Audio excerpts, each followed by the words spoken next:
উত্তরের জলবায়ু পরিবর্তন ঠেকাতে তিস্তা পরিকল্পনা বাস্তবায়ন ও রংপুরের শ্যামা সুন্দরী খাল পুনরুদ্ধার করা হবে বলে জানিয়েছেন উপদেষ্টা সৈয়দা রিজওয়ানা হাসান।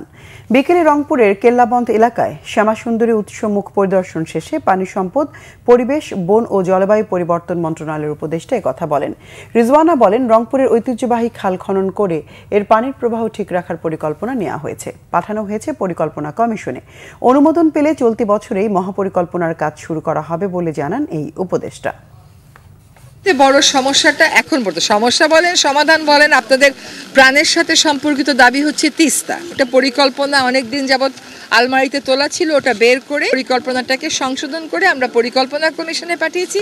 ওরাও হয়তো এই সপ্তাহের মধ্যেই পাঠিয়ে দিবে সরকারের আরেক স্তরে। ওইখান থেকে ধরেন যদি অনুমোদন হয়ে যায়, তারপরে যারা চীনা প্রতিষ্ঠান আছে তারা ডিজাইন করবে, নকশা করবে, তারপরে চীনের সাথে আমাদের এই পরিকল্পনাটা আমরা চূড়ান্ত করতে পারবো।